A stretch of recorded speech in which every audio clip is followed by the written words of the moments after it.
Foi.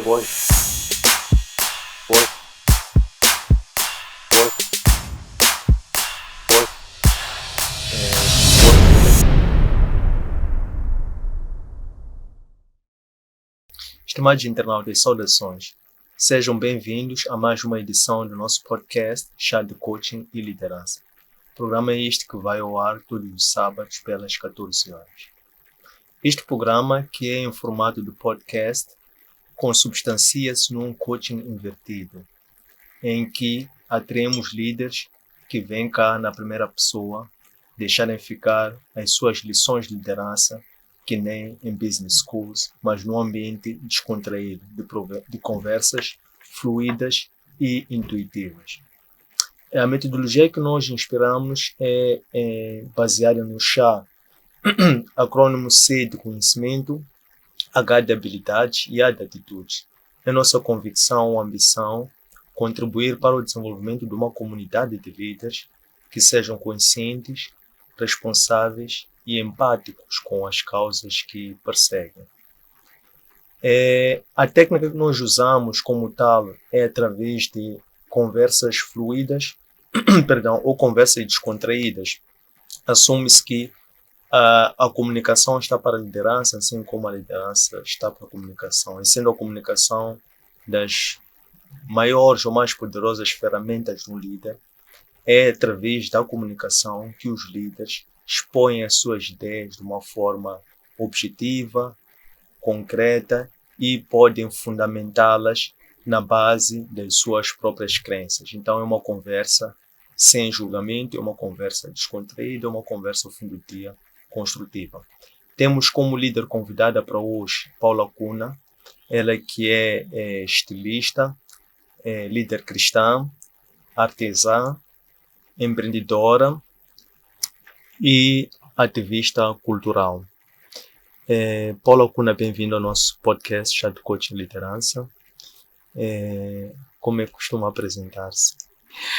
Muito obrigada pela oportunidade de estar aqui.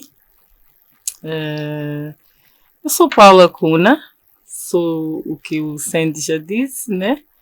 Sou líder cristã, sou mãe, sou artesã, sou estilista, sou artivista e sou, acho que muitas outras coisas. Contabilista não a exercer e acho que muitas outras coisas que eu vou descobrindo assim ao longo do tempo. Muito bem. Pronto, permita-me então iniciar a nossa conversa inquirindo, mas no sentido mesmo por mera curiosidade, querendo perceber o sentido ideológico do logotipo, né? Do logotipo da Uzuri, certo? O que expressa o logotipo da Uzuri enquanto uma imagem institucional que tem por detrás valores, uma visão, uma missão, uma ideologia, uma mensagem, por assim dizer, que se pretende transferir? Nós primeiro tivemos um logotipo que era uma mulher com uma roupa bem colorida, etc. Porque a nossa marca Uzuri, ela era muito virada para acessórios de moda femininos. E até ali, ok, cabia para isso, mas chegou uma fase de metamorfose, não só da Uzuri, mas começou em mim primeiro. E eu senti que não era mais a mesma pessoa de algum tempo atrás, que havia uma necessidade de facto sofrer essa metamorfose. E por isso olhei para a minha marca e vi que ela também devia sofrer a mesma mudança que eu própria estava a sofrer, que não era confortável, mas era de dor no bom sentido. E calhou que alguém enviou-me um texto que falava da borboleta, acho que deve ter sido meu irmão, e falava daquele processo de mudança dela. E quando eu li aquela história, eu disse, isso parece muito comigo. E fui ruminando naquilo ao longo de alguns dias. Eu disse, o meu logotipo vai ser, a partir de agora, uma borboleta. Porque o tempo todo nós não estamos estáticos, a gente vai mudando, vai mudando, vai mudando. E são processos dolorosos, entre aspas, mas que depois nos levam para um nível muito bom, catapultam-nos para algo muito bom. E comecei a olhar para a borboleta quando deixa de ser, quando ela sai do casulo, deixa de ser aquela larva e fica aquela coisa bonita, colorida, que parece livre, viver em paz, etc. E eu disse, esta sou eu, esta é a minha marca. E então nós vamos ser essa borboleta, porque acima de tudo, a nossa missão passou de facto a ser essa transformação, essa edificação para as outras pessoas, não para nós mesmos, porque as marcas não existem para elas mesmas, mas para as outras pessoas. E a Uzuri tem como missão poder transformar, poder edificar, poder ensinar através daquilo que nós já começamos a fazer. Então, acho que é basicamente isso. Temos valores que é fazermos de tudo para que possamos continuar a valorizar aquilo que é nosso culturalmente. E por isso nós nos movemos muito através de um tecido que é a capulana, que é um tecido que identifica bastante os povos africanos. Não tem como alguém olhar para nós, se estivermos vestidos de capulana, e ficar assim indiferente. A tendência é sempre de perguntarem de onde vens? Falo de se estivermos num país europeu, por exemplo. De onde és? Uau, tens algo muito bonito, quase sempre. E é engraçado que ainda que a coisa não esteja bem feita, basta ter estas cores da capulana, as pessoas têm sempre a tendência de dizer é bonito o que tu tens. Então nós queremos continuar a valorizar este símbolo cultural, que em algum momento foi perdendo o seu valor, e quando nós trouxemos os nossos acessórios com a capulana, eu senti que algo mudou, senti que as pessoas começaram a olhar de outra forma para a capulana, porque eu não queria trazer como ela já era trazida, mas de forma diferente. Então eram acessórios, eram em jeito de turbantes, em jeito de colares, em jeito de pulseiras, brincos, e carteiras, e peças que a gente pode complementar uma certa indumentária que a gente já tem, não importa se veio da Europa, se veio de outro lugar, mas se eu coloco, vamos lá, um kimono por cima de um vestido, ainda que seja europeu, eu já dei meu toque africano e já estou altamente diferente e já estou a representar acima de tudo. Então nós queremos perpetuar isso, queremos deixar para que os nossos filhos, as gerações que estão a vir, possam, acima de tudo, dar continuidade. Eu aprendi algo no meu processo de liderança, que é: não deixa que o bastão caia nas tuas mãos, não permita. E então é isso que eu quero muito que continue a acontecer. Nas minhas mãos este bastão não vai cair. É importante que eu faça de tudo para passar para a próxima geração, e oro bastante para que essa próxima geração continue a fazer este movimento de ir passando e nunca deixar que a nossa cultura morra. Então é muito isso que está por detrás da nossa marca Uzuri. Muito bem, muito interessante. Olhando assim para esses três elementos que trouxe nesta primeira explanação, Uzuri, borboleta, capulana, e tendo em conta a questão de eternizar ou repassar um legado, qual é a ideia ou a mensagem revolucionária que está-se a transmitir por intermédio desse bastão que passa de uma para outra pessoa? É que nós temos culturas, não é? Algumas a gente deixa passar para trás porque se calhar não mudam em nada a nossa vida, mas o facto de que é importante que a gente coloque Moçambique acima de tudo no mapa do mundo, nós temos que ser recordados de alguma forma. é que me levou a usar bastante esta capulana e fazer com que ela seja lembrada, com que ela nunca deixe de estar em destaque. Hoje nós já percebemos que vários continentes já compraram a ideia da capulana. Embora a capulana não seja produzida, hoje temos uma pequena fábrica em Nampula que produz capulana, mas ainda não é aquela qualidade que se pretende, não é? Mas eu creio que com este nosso movimento, provavelmente mais interessados em investir em fábricas de capulana ou pequenas indústrias mesmo, começam a entrar porque elas vão perceber que há um mercado para isso, né? Porque a gente só investe num lugar onde, de facto, a gente percebe que há mercado para aquilo. Exato. E a ideia é, de facto, que essa capulana comece a ser produzida de forma mais, como é que eu vou dizer, mais fluida, né? No nosso país, porque não uma fabriqueta em Maputo, em Nampula, em Pemba, em outros lugares, e assim ela não tem como cair, ela não tem como deixar de ser usada e valorizada. Por quê? Porque a capulana estava a ser levada para um nível mesmo baixo. Não, eu tenho a capulana na minha carteira, caso aconteça algo de mal. A sério?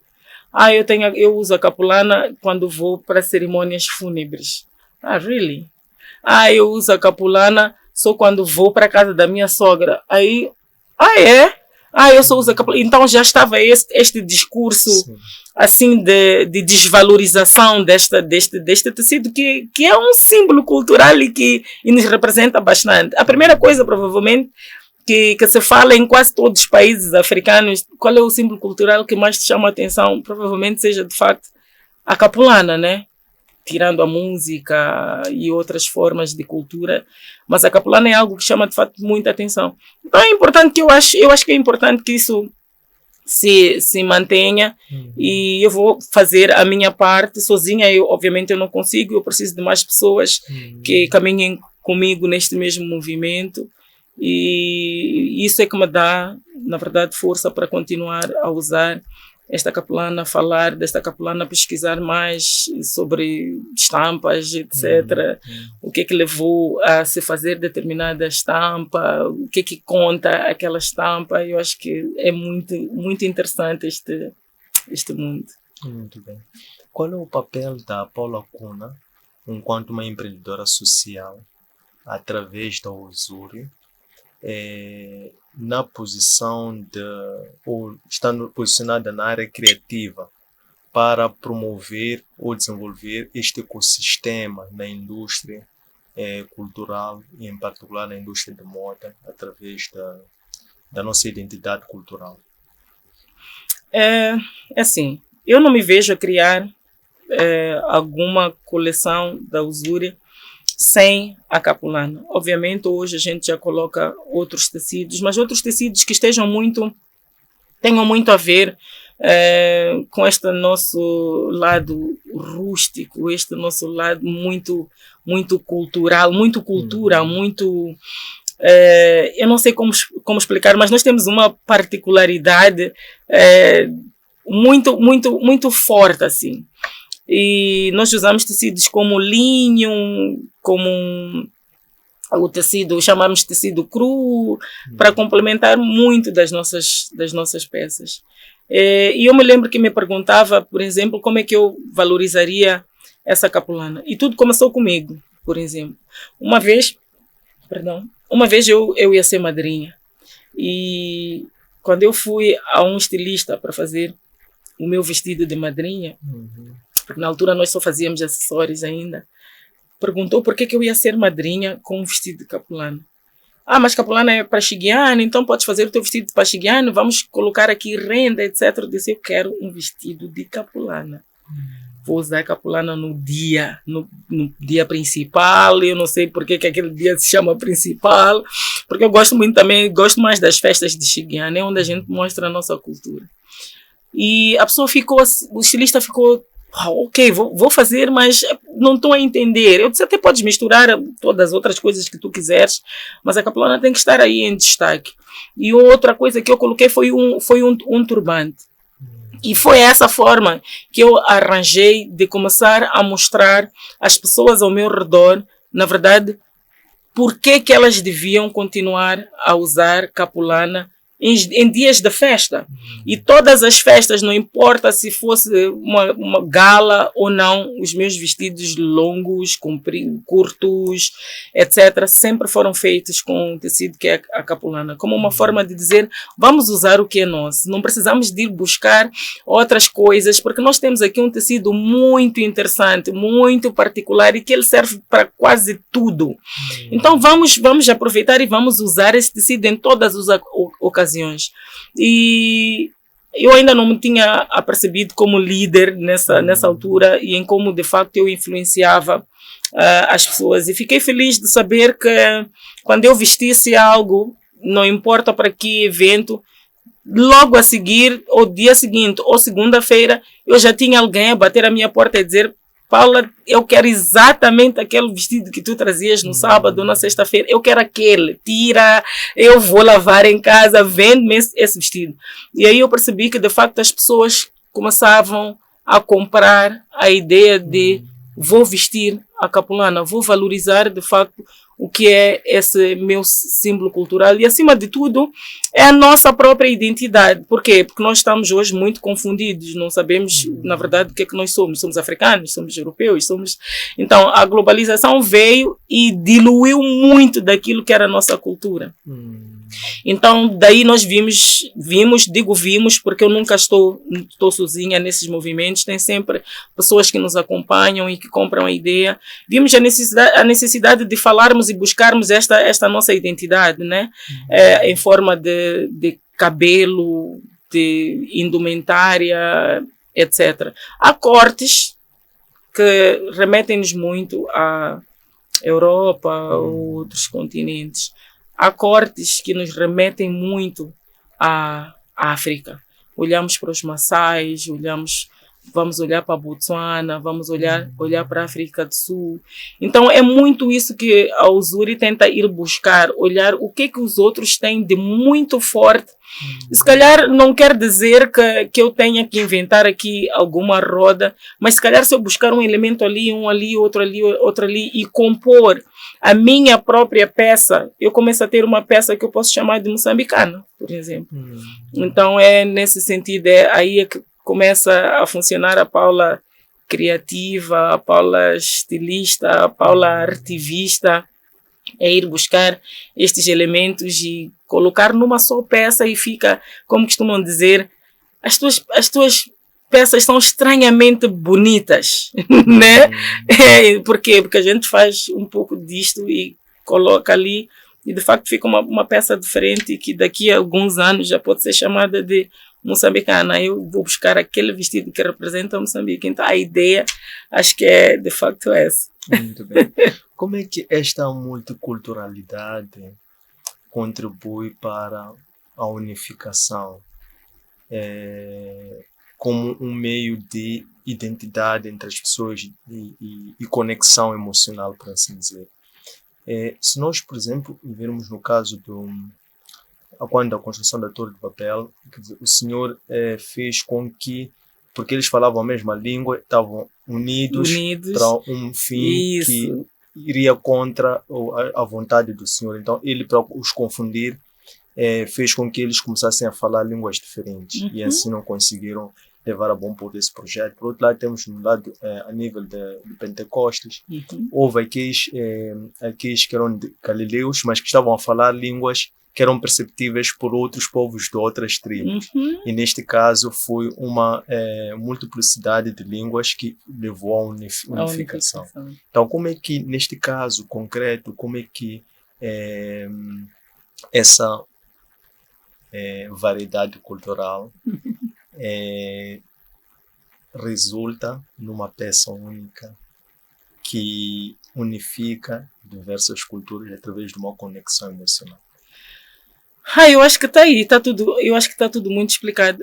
O Sandy falou dessa história, eu lembrei-me de Gênesis 11:6, que diz que eles começaram a falar a mesma língua e começaram a olhar para um mesmo horizonte, e o que eles já tinham começado a fazer, ninguém ia os parar. E eu gosto muito deste versículo, porque de facto fui aprendendo ao longo dessa minha vida de cristã, que se nós não estivermos de facto a falar a mesma língua, não é possível que a gente alcance alguma coisa. Repara que embora haja essa variedade, essa diversidade cultural toda, existem elementos comuns, né? Existem elementos que identificam estes todos povos como um só. E para mim é importante, de facto, que nós, como africanos, acima de tudo, comecemos, de facto, a falar essa mesma língua. Comecemos a olhar para esse mesmo horizonte. Comecemos a fazer essa mesma coisa, porque é, de facto, isso que nos vai unir e vai fazer com que a gente atinja o nosso objetivo, né? Que são vários. Desde cultura, política, etc. São vários. E enquanto cada um estiver a olhar para o seu próprio umbigo, eu não acredito que a gente consiga alcançar alguma coisa. Então é importante que haja essa unificação. É importante que a gente se junte, ainda que seja em cultura, que seja numa outra área, mas que a gente esteja de facto a falar essa mesma língua para a gente atingir os nossos objetivos. Na cultura, existem vários elementos, mas eu olhei para a Capulana como um elemento que une todos. Não existe um povo africano que não tenha Capulana ou um tecido parecido com a Capulana, que aquele povo diga, isto é nosso. Mas eu não sei se você ainda sabe que a Capulana ela é impressa ou é feita na Europa. Infelizmente. Veja que isso é usado como um tecido africano, mas que provavelmente em poucos países de África são produtores de Capulana. A de maior qualidade, que é 100% algodão, vem da Holanda. E eu fiquei a descobrir mais tarde que grande parte, embora digam que vem da Holanda, ela é produzida na China. Aí eu vejo, de facto, em como nós nos desligamos daquilo que é ou não, só permitimos que nos desligassem disso, e é importante, acho, que a gente comece a olhar para esse mesmo horizonte, a gente comece a falar essa mesma língua, até para que não sejamos confundidos. Exatamente. Como é que a Paula, quando trabalha a nível pessoal e profissional numa base diária, para ter esta destreza, esta força fora do comum, naturalmente, de forma a conseguir ser a promotora da formação desta comunidade, né? Que é basicamente uma unidade na diversidade. No âmbito de uma cadeia de valor global, em que diz que já tem players, por exemplo, a nível da Ásia, a nível da Europa, por causa de interesses geoestratégicos, que se posicionaram agora, eventualmente estão mais avançados na indústria. Eventualmente, para nós, não seja prioridade a indústria, mas seja eventualmente prioridade serviço, agricultura. Depois surge a Paula a dizer que não, eventualmente posso trabalhar a parte da criativa, e através da parte criativa, que é o soft skill, que é a parte invisível, mas que junta todas essas partes. Como é que a Paula se trabalha diariamente a nível pessoal e profissional para ter essa força? Eu sempre disse, olha, mesmo sem perceber, Sandy, eu sempre disse que eu era o fruto do Espírito Santo. Não me pergunta por que eu sempre respondi isso nas minhas entrevistas, porque me perguntavam, como é que tu te viste de repente nesta área, se tu fizeste contabilidade e não tens esta história de estilismo, alfaiataria em casa, porque não tive.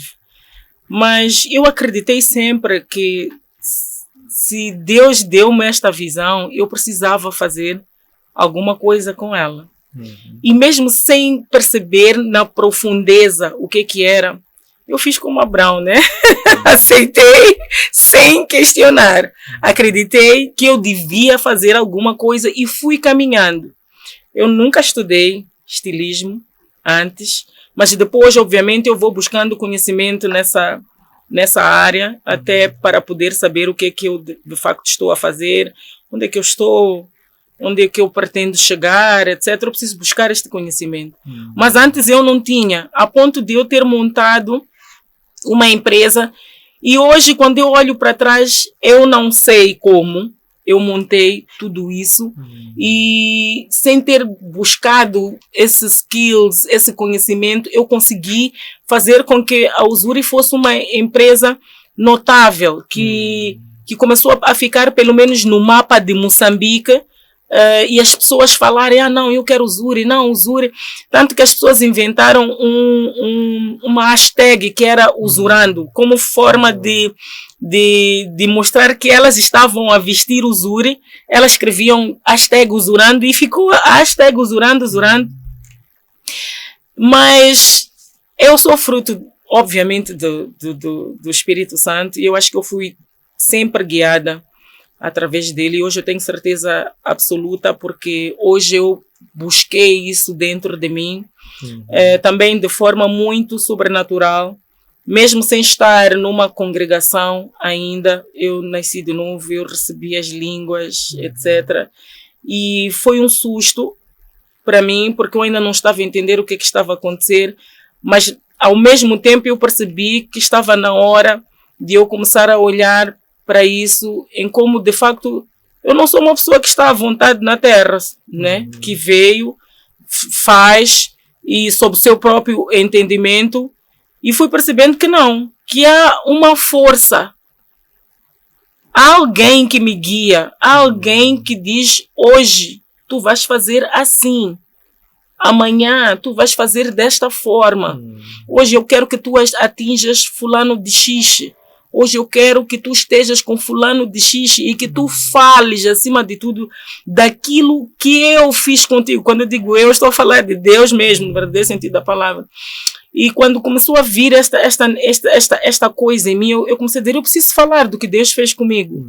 Porque foi muito sobrenatural. E se Ele fez de forma sobrenatural, era para provar às outras pessoas, de facto, que eu existo e eu faço coisas se eu quiser fazer. Então, por isso é que eu busco hoje mais ainda esta força em Deus. O que é que Ele quer que eu faça? Até para eu não estar a fazer coisas só por fazer. Quando há um momento de mudança, Paula, tens que mudar. Às vezes a gente está numa zona de conforto, né? É bom para não estar ali, etc. Mas não, tens que sair desse nível para outro nível. E quando eu comecei a criar esta conexão com Deus, eu fui percebendo que, na verdade, as coisas ficaram mais fáceis para mim. Ou seja, eu precisava de fazer grandes coisas, mas eu sabia que eu não estava sozinha, que não era eu que tinha inventado essa grande coisa, nem essa grande vontade, mas que tem uma palavra na Bíblia que ele diz que eu é que opero em ti o querer e o efetuar, né? Deus diz que Ele é que opera o querer e o efetuar. Então foi aí que eu percebi que afinal não era eu que queria, mas através dessa visão que Deus me dá, Ele pretende que eu chegue a algumas pessoas ou a determinados lugares. E hoje eu percebo em como de facto Ele coloca-me nestes lugares certos, com as pessoas certas. E estar aqui a conversar sobre isso com o Sandy faz-me perceber mais ainda. Eu sinto uma energia boa, sinto algo sobrenatural aqui neste lugar. E eu creio que Deus, ele não junta pessoas, né? Ele junta propósitos. Então, eu levo isso que eu faço como um propósito de vida. eu tenho missões. E porque eu não vim para fazer pequenas coisas, eu vim para fazer grandes coisas. Eu vim para manifestar uma glória, porque ele disse que eu te trouxe das trevas para a luz para manifestares a tua glória, para manifestares a minha glória. Então eu me pergunto como eu manifesto essa glória fazendo pequenas coisas. Se eu estou a pensar em pequenas coisas, eu tenho quase certeza de que Deus ali não está. Mas se eu começar a pensar em grandes coisas, tenho certeza de que Ele está ali e começa a dizer, olha, faz assim, faz assim, faz assim, faz assado cozido. Porque quando nós recebemos a visão, nós também recebemos a instrução e a provisão. Mas muitas vezes nós dizemos, não, eu não consigo. Eu não vou poder fazer. Isso é muito grande para mim. Até porque eu nem tenho dinheiro para fazer. E eu acho que é aí que de facto a gente decepciona Deus, porque Ele disse, se eu te dei a visão é porque eu te vou dar uma instrução e ainda vou te dar uma provisão. Eu não estou a dizer que essa provisão cai do céu, mas Ele arranja uma forma de tu fazeres essa provisão. E se nós estamos de facto atentos àquilo que é o nosso propósito de vida, missões que nós temos, nós sabemos que esta instrução, ela vem de Deus. E que se eu fizer isto assim, assado, como Ele já me instruiu, eu hei de ter a provisão para fazer com que esta minha visão se estabeleça, se cumpra, né? Então acho que eu me movo muito através disso. Eu não vejo nada que eu faço, falo de ser mãe, falo de ser empreendedora, falo de ser líder cristã, falo de ser amiga, sem estar ligada à fonte. Não me vejo a fazer, hoje não me vejo a fazer nada sem essa ligação. É interessante. Qual é, por assim dizer, o estilo de liderança ou a escola de liderança que a Paula se inspira e quem é o líder com o qual se identifica? E por quê? Uau! Sim, quando eu vim a descobrir isto, quase todos nós passamos por alguma dificuldade e a gente descobre que a gente precisa se conectar, a gente precisa se focar, a gente precisa calar, acima de tudo, vozes, porque tem muita gente com muita opinião acerca de nós e que se nós ouvirmos o que essas pessoas têm para dizer, muitas vezes nós caímos de facto ou achamos que nós já chegamos onde devíamos chegar. E eu tive um líder fantástico, tenho um líder fantástico que falou sobre liderança comigo e eu perguntei por que eu precisava ser líder cristão, por que eu preciso de fazer isso. E aí percebi que a minha vida não era sobre mim, mas sobre as outras pessoas à minha volta. Que eu sou uma carruagem que deve carregar muita gente e mostrar que caminhos estas pessoas devem ou podem andar. E, obviamente, a primeira coisa era eu autoliderar-me, né? Até para poder conseguir liderar os outros. Quando eu fiz a escola, a academia, nós chamamos de academia de liderança, mesmo no cristianismo, ok? Eu já tinha certeza que eu precisava ser essa líder. Por isso, quando me foi apresentada esta proposta, eu não sei se chamo proposta, ou quando me foi apresentada esta realidade, obviamente eu senti medo, porque eu perguntava o que eu ia falar para estas pessoas. Eu achava que eu não estava preparada para falar sobre Deus, sobre as obras que Ele tem para cada um de nós, sobre despertar propósitos nas outras pessoas. Como é que eu vou falar para estas pessoas? Eu sou mais de fazer do que falar. Aí, o meu líder, que é o pastor Kené Ume, ele disse uma vez, durante uma das sessões de liderança, ele disse, olhem para Moisés, olhem para... Foi Jeremias, Ezequiel, Isaías, já não me lembro, que também estiveram na posição de dizer, por que eu sou gago, eu não tenho palavras certas, eu sou criança. E Deus disse, eu é que vou colocar as palavras certas em ti. E eu é que vou colocar o propósito em ti. Não és tu, não é sobre ti. E quando ele falou aquilo, eu percebi que de facto eu tinha que apenas dizer, eis-me aqui. Eu estou aqui para fazer. E eu chorei bastante. Por quê? Porque eu dizia assim, Eu vou deixar de conviver com as pessoas com quem convivo. Eu vou deixar de fazer as coisas que eu faço e vou totalmente me focar nisto. Mas depois ele disse, olha, dentro do que tu já fazes, tu vais exercer a tua liderança. O trabalho que tu fazes tem que mudar pessoas, tem que transformar, tem que edificar, tem que ensinar as pessoas. Aí eu fiquei tranquila, ok, eu vou continuar a fazer o meu trabalho. E aí é que eu percebi que, de facto, Deus deu-me essa ferramenta para eu usar como aquele bastão que ele tinha dado a Moisés no deserto. Quando me veio essa revelação, eu também disse, uau, de facto é isso. Os milagres já estão nas nossas mãos. Eu não tenho que esperar, porque todas as coisas foram feitas do início ao fim. E eu tenho que acessar a isso. Os milagres foram feitos no deserto porque não havia nada, era deserto. E Deus precisava exercer isso. Mas eu percebi com a história de Moisés que com o bastão que ele tinha na mão, ele podia fazer qualquer coisa. E eu me perguntei, qual é o meu bastão? Aí eu percebi que era o meu dom.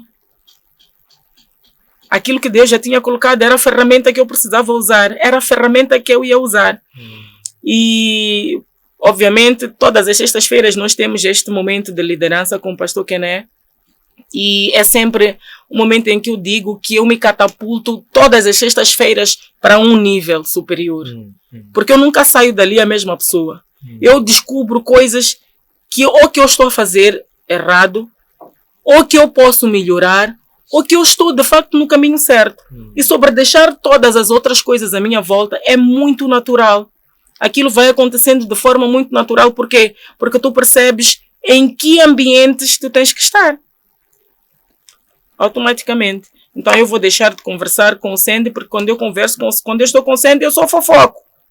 Eu não aprendo nada. Claro que não, né? Só um exemplo. Eu não aprendo nada com fulano de X, então eu não quero mais estar naquele environment. Eu quero procurar outras pessoas que me vão trazer conhecimento, que me vão trazer habilidades, que me vão trazer disciplina, que me vão trazer... Então eu fui descobrindo isso e hoje eu consigo deixar determinados ambientes, determinadas amizades sem dor. Simplesmente não estou a aprender nada ali, então não preciso estar ali. Fazem-me queimar tempo que eu podia estar a ler, que eu podia estar a meditar na palavra, que eu podia estar a ouvir um sermão, que eu podia estar a desenhar o meu próximo produto, etc. E confesso que eu estou melhor assim, porque eu descobri, acima de tudo, qual é o meu propósito de vida e as missões que eu tenho. E é importante que essas missões não caiam, que essa tarefa que me foi dada não caia nas minhas mãos. Muito bem. Como empreendedora, como é que encara o desafio de agregar ou criar valor? Tendo em conta que há desafios decorrentes com a própria sustentabilidade do projeto, há desafios decorrentes em obedecer um comando maior, que é quem dá a visão, a provisão e a instrução. E há também um desafio decorrente com o público-alvo, as pessoas que pretendem impactar uma comunidade maior. Em algum momento não há algum conflito de expectativas ou de interesses? Como é que lida com isso? E acredito, a maior parte das vezes, e a gente diz assim, será que eu estou a fazer a coisa certa? Como é que eu arranjo forma de falar sobre isto? E eu acho que no momento depois o Espírito Santo vai nos guiando. Ele vai nos dando as palavras certas. E eu descobri que eu posso conversar com o Senda, por exemplo, sobre a palavra de Deus, sem necessariamente até citar versículos. As pessoas preferem acreditar mais nisso do que acreditar na palavra que já foi escrita. Mas aquilo que eu te vou dizer, na verdade, está lá, está escrito. Não é? Então, eu vou tentando arranjar formas de falar sobre em como a nossa vida real é vida espiritual. Que não tem como eu separar a Paula da vida espiritual. Não existe isso. E quando a gente vem com esta palavra assim diretamente, as pessoas, a tendência de que elas se retraem, que elas se afastam, querem mesmo se afastar porque a Paula está a falar da palavra de Deus. Então nós tentamos trazer assim de uma forma não direta e trazer para a pessoa e dizer, olha, tu podes transformar a tua vida assim, assado, cozido.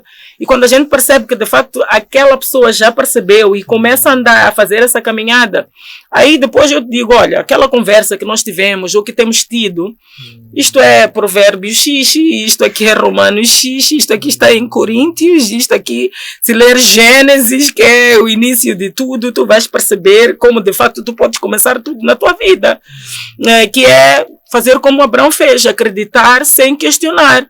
Então, quando te vem essa visão, por exemplo, não questione, faça, porque quando nós começamos com questionamentos, a tendência é de que a gente volte, é de que a gente não faça, não vai fazer. Então, sem questionamentos, acredita nesse teu sonho, acredita nessa visão que já te foi dada, etc.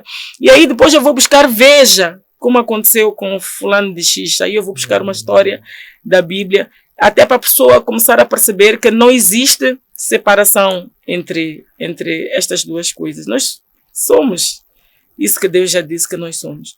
E aí a pessoa diz, é verdade. Então, há bastante desafios, mas também nós lemos na Bíblia que quase todos estes homens, eles tiveram estes desafios, então não é novidade nenhuma para nós, o que provavelmente nos dá essa força de dizer, olha, se não houvesse desafios, então eu não estaria no caminho certo. Se há desafios, significa que alguma coisa eu preciso aprender aqui, mas também é uma força que está a dizer, não para aqui, continua porque tu vais conseguir. Todos os outros conseguiram, eu também vou conseguir. Então, os desafios, eles não são para nos fazerem desistir do que nós já temos como missão, mas até para nos darem essa força e se calhar buscar outras formas de nos equilibrarmos, não é? E de podermos fazer estas coisas. E eu me guio muito por um versículo e que medito bastante com meu filho mais novo, agora com 10 anos, que é 2 de Timóteo 1:7, que Deus não nos deu o espírito de temor, não é? De medo, mas Ele deu-nos um espírito de ousadia, de equilíbrio, de amor, de ousadia. Então eu quando acordo eu digo, eu sou ousada, eu vou fazer, sou equilibrada, eu tenho amor, então começo a declarar esse versículo para mim, isso vai me dando força para fazer e não ter medo dos desafios que me possam aparecer pelo caminho. Então eu vou me equilibrando dessa forma. Né? Okay. Qual é a ambição da Paula e qual é a visão em termos de desigualdades sociais, falta de emprego, esfriamento das pessoas, falta de crença em capacidades próprias, enfim. Como é uma ativista social, naturalmente tem feito de uma forma muito bem sucedida a transmissão da sua palavra, a sua cocriação. Mas olhando já para os desafios globais do país, qual é a via ou qual é a ambição de criar um impacto, um desenvolvimento sustentável que beneficia mais pessoas por via do movimento? Uau! Nós estamos bem alinhados, Cíndia, então parece que conversamos antes. De um tempo para cá, eu fui convidada por uma organização para liderar algumas mulheres ao longo da periferia, na periferia, e que eram aquelas mulheres que faziam roupas, que cosem na rua, tem as máquinas delas nos mercados, ao longo da estrada, etc. E elas vão costurando, etc. E a ideia era que aquelas mulheres também precisam crescer, elas precisam ter uma educação financeira, elas precisam se autoliderar, elas precisam saber que elas têm que ter um sonho e através desse sonho ou dessa visão que elas a tendência é de crescer, a tendência é de que elas precisam de fazer alguma coisa a mais com aquilo que elas ganham, porque elas ganham aquele dinheiro para sustentar aquele dia. Sim. Ok? Então nunca sobra para elas investirem numa outra máquina, investirem em materiais, investirem em escolaridade, investir em outras coisas. Então a ideia era que nós devíamos passar a nossa experiência para estas mulheres. Ok, tu estás a fazer quase o mesmo trabalho que elas, mas tu tens um ateliê, tu tens um monte de máquinas aqui industriais, tu tens máquinas de acabamento, tu tens máquinas e melhoram o teu trabalho. Então nós precisávamos passar isso para estas mulheres. Quando eu fui convidada para isso, eu tremi bastante porque me perguntei, ainda nem estava em Cristo, ainda não tinha voltado para Cristo e ainda não sabia nada sobre liderança. E eu me perguntei, uau, como é que eu faço isto? E então fui conversando com as mulheres que tinham sido colocadas para estarem sob minha liderança, fui conversando com elas, fiz visitas, etc. Mas infelizmente veio a pandemia e nós tivemos que parar o nosso trabalho. Mas aquele bicho continuou em mim. E eu comecei a perguntar-me o que eu precisava fazer. Será que eu precisava de dinheiro? Será que eu precisava só de ir às comunidades e continuar a fazer esse trabalho que eu já tinha começado a fazer através de uma outra organização? Mas sendo Paula Uzuri, o que eu preciso de fazer? Isso começou a moer-me o juízo.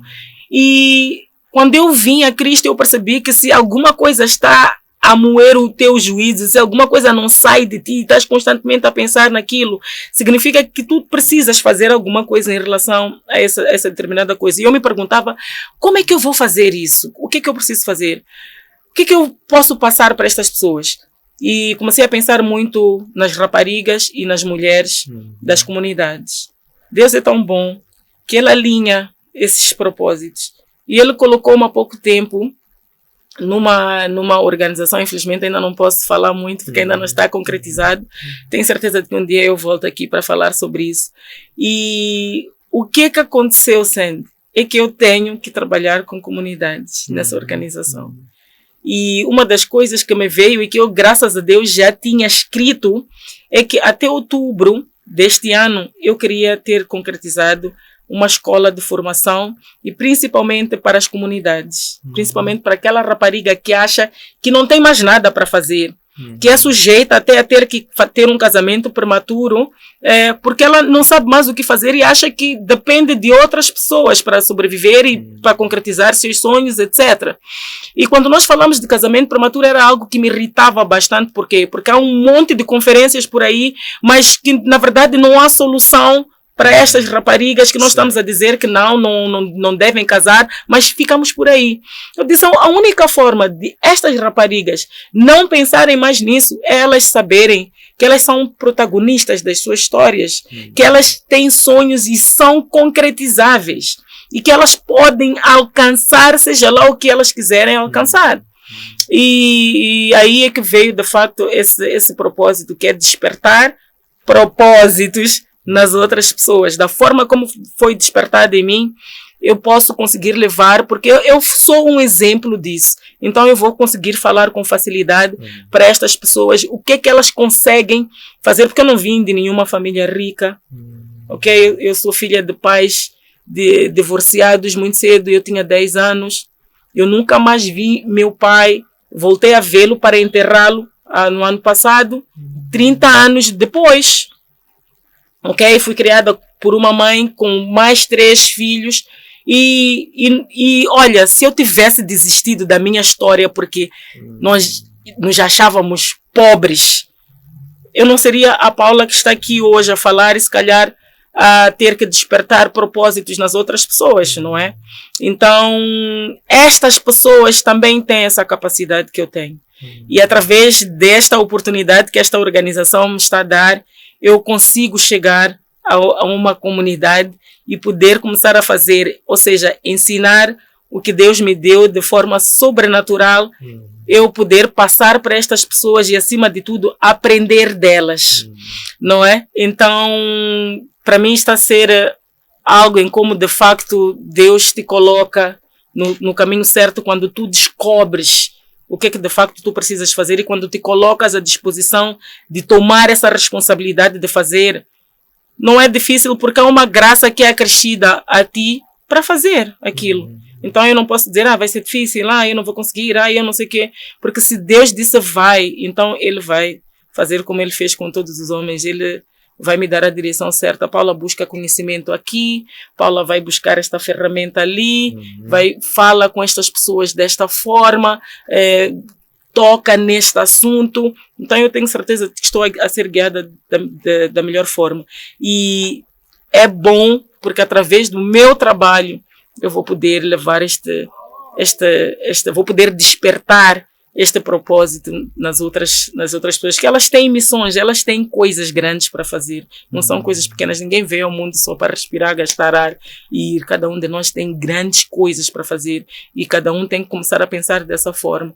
Por isso é que eu recomendo bastante que se leia, acima de tudo, Romanos 12:2, porque a pessoa percebe que de facto eu só preciso de mudar a minha mentalidade para eu de facto começar a andar no caminho certo, começar a fazer as coisas certas, começar a deixar vozes que não me levam para lado nenhum. Há dias eu estava a dizer a um dos meus liderantes: tu estás ali com aquela pessoa que dizes que cresceste com ela e vens com ela desde que te conheces como gente. Quem disse que aquela pessoa faz parte da tua caminhada? Temos que começar a fazer esse exercício. Não, eu estou com Senda porque de facto nossas famílias são amigas e nós crescemos juntos, brincamos juntos, mas sempre que eu estou com o Senda eu me perco. Então eu tenho que começar a fazer um exercício aqui. Será que de facto esta pessoa foi colocada para fazer uma caminhada comigo? Havia alguma coisa que devias aprender daquela pessoa num determinado tempo. E chega um momento em que de facto acabou. Aquela pessoa não tem mais nada para te dar. Não estou a dizer deixa de falar com ela, mas deixa de fazer parte daquele círculo, porque há uma caminhada que tu precisas de fazer e ao longo dessa caminhada nós vamos ter que deixar um monte de coisas para trás, porque também são aquelas vozes que só nos puxam para baixo. Não, tu não consegues fazer isso é muito grande. Conseguiste estar nessa organização e fazer esse trabalho? Alguma coisa está errada, acho que não era a ti. Entende? E depois isso começa a fazer parte de nós, começamos a pensar nisso, começamos a declarar isso já para nós. Não, de facto acho que é muito grande, de facto acho que não sei o quê. E começamos a desistir de fazer aquilo que nos foi comissionado para fazer. E quando chegarmos lá no céu, de fato, vamos perguntar: o que é que tu fizeste? Aquele bastão que eu te dei, como é que tu usaste? Por que tu não atingiste o Sende, mas tu estavas com o Sende o tempo todo, mas tu não conseguiste falar que o Sende tinha um propósito, que o Sende tinha uma missão, que o Sende devia buscar a palavra, que o Sende devia aplicar princípios para a sua vida? Tu não fizeste. E acho que Ezequiel 37 fala disso, que aquela pessoa que eu disse vai e tu não foste chamar a atenção que ele estava a fazer algo de errado, se morrer, o sangue está nas tuas mãos. O sangue está nas tuas mãos. Eu não quero que nenhum sangue esteja nas minhas mãos, por isso é que eu estou sempre a repetir: esse bastão não vai cair das minhas mãos. Eu vou passar para alguém, tenho certeza. E fazer como o apóstolo Paulo, que disse que correu a boa corrida, né? Que ele chegou ao final e ele fez. E eu quero também chegar a esse final e dizer: cheguei ao fim da minha corrida e eu fiz o que me tinha sido proposto para fazer. Então, através do meu trabalho, é isso que eu quero alcançar. Eu quero impactar estas vidas de forma positiva. Eu quero poder despertar este propósito nas outras pessoas. Eu quero poder passar alguma habilidade para aquelas pessoas. Eu quero poder ir dormir e dizer: eu fiz a minha parte hoje. E amanhã, quando eu sentir que eu vou de volta para o meu pai, eu consiga dizer: eu corri a boa corrida. Eu corri a boa corrida. E é aqui que nós vamos fazer. Lá no céu nós vamos descansar. Tudo que deve ser feito aqui. E faz-me muita confusão quando a gente diz assim: vou orar pela alma da pessoa. Eu digo: uau, se eu podia ter feito, se eu posso fazer aqui na terra, fazer com que aquela pessoa se descubra, fazer com que aquela pessoa nasça de novo e comece a andar no caminho certo, eu vou orar o quê para alguém que não conseguiu fazer? Vou orar o quê? É aqui que nós temos que fazer, porque Deus precisa de cada um de nós para estabelecer aquilo que Ele já disse que devia acontecer. Ele é Espírito, e nós também, quando nascemos de novo, né? E através de nós, muita coisa vai ser estabelecida, porque não é sobre nós. É sobre o que deve ser feito, de que forma deve ser feito. Ok? Então, eu gosto muito de falar isso para as pessoas, da responsabilidade que cada um de nós carrega para aquela pessoa que está sentada ao lado de nós. O que é que nós estamos a fazer para ela, para despertar isso nessa pessoa? E já a ferramenta já nos foi dada, né? Muito bem. Uma última consideração seria este público que acompanha este podcast, que está a deliciar-se do chá da Paula Kuna. Onde é que pode saber mais? Quais são as plataformas? Como é que as pessoas podem aprender mais pelos seguidores? Nós estamos na Uzuri, nas redes sociais, Instagram, que é @UzuriAtelier, Facebook, @UzuriAtelierMZ. A Paula Kuna também está no Facebook, no Instagram. Agora também a mexer um pouquinho o LinkedIn, o Twitter. Se calhar se aparecer umas outras gente também vai. Mas esta forma que eu arranjei de passar aquilo que eu tenho estado a fazer, principalmente o meu lado de líder, que eu acho que é o mais importante acima de tudo, de todas as coisas que eu estou a fazer. Ser líder cristã é a coisa mais importante que eu faço agora. E que eu gostava que toda a gente pudesse também vir ouvir um pouco daquilo que nós estamos a falar. Esta minha transformação, esta Paula que está a dar resultados, é muito fruto desta Paula líder. Ok? Então, qualquer outra pessoa pode estar a fazer liderança. Todos nós acho que viemos, eu não sei, Sendo pode se calhar corrigir, mas acho que todos nós viemos para sermos líderes, né? Sim. É isso. Então, nós temos plataformas, todas as quintas-feiras eu falo sobre essa transformação, sobre essa edificação, sobre esse ensinamento da palavra que transformou a Paula e pode transformar a ti, o teu vizinho, o teu pai, a tua mãe. Minha mãe está a ser transformada através de mim. Eu achava que os pais que transformavam os filhos, e ela hoje provou-me muito ao contrário.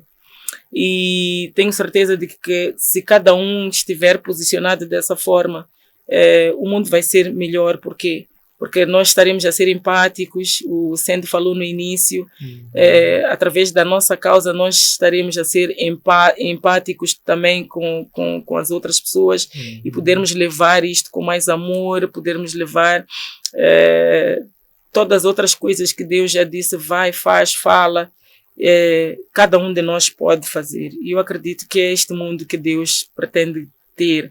Porque toda outra lei, os 10 mandamentos, eles ficaram 2, que é amar a Deus acima de todas as coisas e amarmos ao próximo como nós nos amamos. E ele não disse ama a tua mãe, ama teu pai, ama teu amigo, teu filho, como tu te amas. Ele disse o próximo. O próximo não significa alguém que a gente conhece. Pode ser aquela pessoa que nos aparece assim de repente e a gente pergunta por que essa pessoa entrou na minha vida. E eu tenho estado a ser impactada dessa forma. É estar a liderar e estar a passar isso para pessoas que eu nunca pensei que fosse conhecer. Não sei de onde elas vêm, mas elas escrevem e me ligam. Uau, Paula, conversei contigo ontem e hoje eu sou uma nova pessoa. Eu acho que isso faz mais bem a mim, se calhar, do que provavelmente as outras pessoas. Então, é buscar este sentido, esta responsabilidade. E nós, todas as quintas-feiras, às 18h30, nós falamos sobre isso via Zoom ou no meu ateliê. Não precisa dizer, será que estão? Nós estamos todas as quintas-feiras, às 18h30, no meu ateliê, que é na Karl Marx, 1106, ao lado da Sir Motors, em frente ao Ministério do Trabalho, no 3º andar. Então, quer aparecer, acha que precisa disso, acha que precisa se encontrar, acha que precisa descobrir seu propósito de vida. Todas as quintas, às 18h30, nós estamos a falar sobre isso. E é só vir e bater a porta, nós estamos abertos para qualquer um. Paula Kuna, muito obrigado pelo tempo que partilhou conosco, a deixar ficar essa trajetória, prenhe de conhecimento, de histórias encantadoras, mas bastante realísticas, e que certamente vão agregar valor a todos nós. Aprendemos muito e muito obrigado por isso, que o Senhor continue a guiar-te, a usar-te muito na materialização de seus propósitos. Que bom. Eu é que agradeço a oportunidade de estar aqui a falar. Muito obrigado. Estas lições encontram disponíveis na nossa plataforma Facebook, Antônio Sende_Oficial, nosso canal YouTube, Antônio Sende_LDA, e no nosso aplicativo Elo App. Um abraço de luz e até breve.